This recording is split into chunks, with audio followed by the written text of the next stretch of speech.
नमस्कार बच्चों, मैं एक बार फिर से सभी बच्चों का होम क्लासेस में स्वागत करता हूं। तो बच्चों, आज का हमारा टॉपिक है मास मीडिया।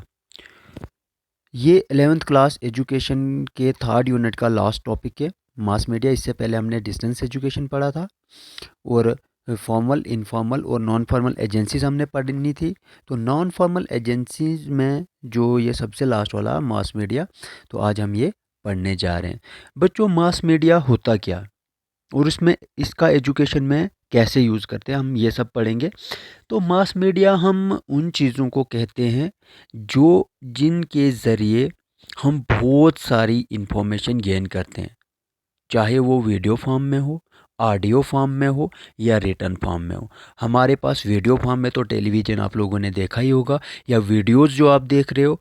ऑडियो में रेडियो तो आपने सुना ही होगा, या वॉइस रिकॉर्डिंग करके भी बताया जाता है। और रिटर्न में हमारे पास बुक्स हैं, न्यूज़पेपर, मैगजीन्स। आप ये एक कैटेगरी बना दोगे कि ऑडियो में आप क्या क्या सुनते हो, मतलब आवाज़ जहाँ पे आप देख नहीं सकते। वीडियो में विजुअल भी और ऑडिटरी भी, दोनों चीज़ें शामिल होती है। और रिटर्न में तो आपको पता ही है। सबसे पहले आप मास मीडिया में को पढ़ने से पहले ये सारी चीज़ें, आप कितनी चीज़ों को जानते हैं, इन्फॉर्मेशन जहाँ से हमें मिलती है, वो आप अपनी नोटबुक पर भी लिख देंगे। तो the media used for the masses. अब मासेस यहाँ पर लोगों को कम्युनिकेट करने के लिए जो भी मीडिया यूज़ किया जाता है उसको मास मीडिया कहते हैं। There are sources of and news such as newspaper, magazines, radio, television, cinema, ये सारी एग्जांपल्स है। इवन इंटरनेट भी इसमें लिखा हुआ है। ये इन्फ्लुएंस करते हैं बहुत ज़्यादा लोगों को एक साथ पढ़ने के लिए। आप लोग अलग अलग करके ये सब लिखोगे कि मीडिया में internet, radio, television, newspaper, magazines, books वगैरह जो सारी चीज़ें आती है, अपने हाथ से ये सब लिखोगे ताकि आपको क्लियरली पता चल जाए कि मीडिया में पहले नंबर कितनी चीज़ें आती है और उनसे भी हम लोग पढ़ते हैं। ठीक है।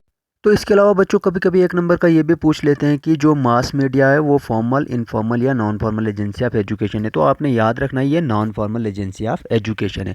मास मीडिया में भी डिफाइन एनी मीडिया, कोई भी मीडिया। मीडिया तो अभी आप, मैंने कहा कि आप डिफ्रेंशिएट करोगे या लिखोगे नोटबुक पे, या एजेंसी भी इसको बोलते हैं, जिसके ज़रिए ideas and impression simultaneously communicated to large number of people. बहुत सारे लोगों के पास आइडिया पहुँचाए जाते हैं। सिंपल वर्ड्स में अगर हम कहेंगे तो लोगों को पढ़ाया जाता है या कम्युनिकेट किया जाता है। तो बहुत सारे मीडियाज़ है ये सब, जैसे मैंने लिखा हुआ radio, television, film, CCTV, video cassette, SIT, इनकी फुल फॉर्म याद करोगे। मैं नेक्स्ट क्यूज़ लूँगा और ये सारी फुल फॉर्म्स उसमें भी आपसे पूछूंगा, तो ये सब आपको आनी चाहिए। तो सिंपली आप इनकी फुल फॉर्म भी याद करोगे और बुक से और भी अच्छे से देख लोगे। तो मास मीडिया में ये सारी चीज़ें जो यहाँ पर लिखी है वो सब आती है। और आप ये लिख सकते हो कि एजुकेशन में भी इसका अच्छा खासा इस्तेमाल किया गया लोगों को पढ़ाने के लिए, कम्युनिकेट करने के लिए। तो यही मास मीडिया का मेन।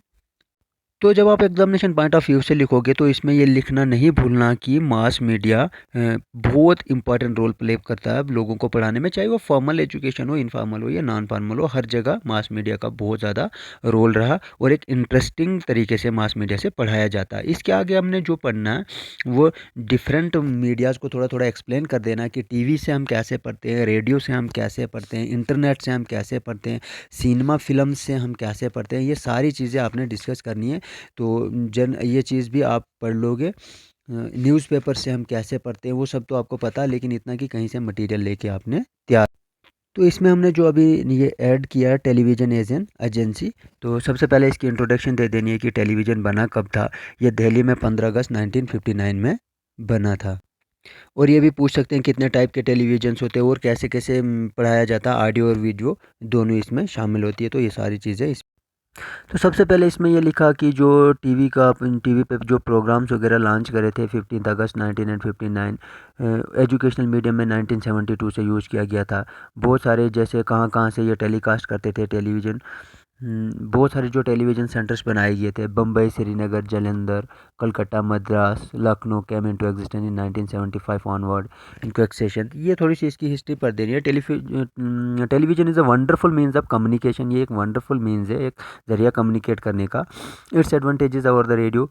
इज़ दैट रेडियो से इसके ज़्यादा फ़ायदे हैं क्योंकि इसमें हम देख भी सकते हैं और सुन भी सकते हैं, ये बात लिख देनी है। साउंड्स भी और पिक्चर्स भी हमारे सामने ये प्रेजेंट करता है, इसलिए एक इंटरेस्टिंग बन सकती है। तो इसके अलावा काइंड्स ऑफ टेलीविजन कुछ बताई हुई है। ओपन सर्किट टेलीविज़न होता है एक, क्लोज्ड सर्किट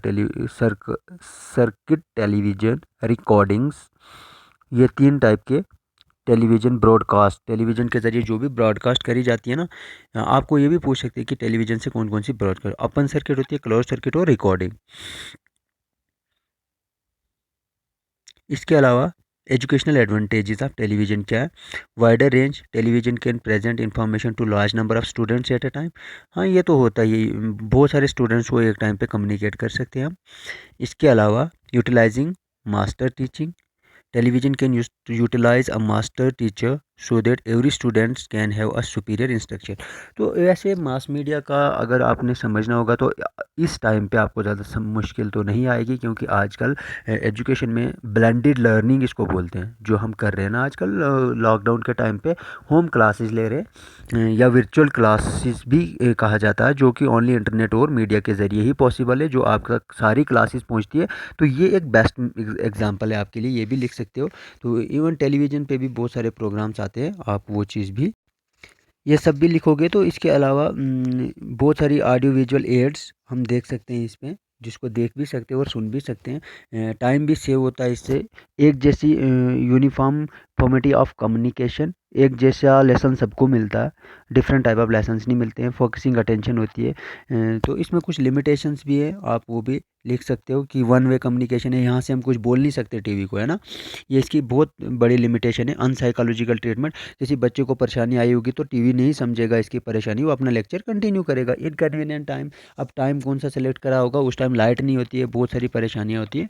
तो ऐसी ऐसी चीज़ें भी आप इसकी जो ड्रॉबैक्स में लिख सकते हो। तो इसके अलावा आपने करना कि आप हमारे बाद में हम डिस्कस कर देंगे जो न्यूज़पेपर, रेडियो या सिनेमा वगैरह, एक और लेक्चर, ये तीसरा यूनिट इसके साथ हमारा कंप्लीट हो रहा है। अब मैं क्विज़ कंडक्ट करवाने जा रहा हूँ, तो ज़्यादा से ज़्यादा बच्चों की पार्टिसिपेशन चाहिए। पिछली क्विज़ में सिर्फ 3 बच्चों ने पार्टिसिपेट किया। आप व्हाट्सअप पे अगर आप लिखते हो वीडियो देखने के बाद, तो मैं ज़रूर कंडक्ट करवाऊँगा। ओके, धन्यवाद। अगर कुछ और पूछना होगा तो मैसेज कर देना।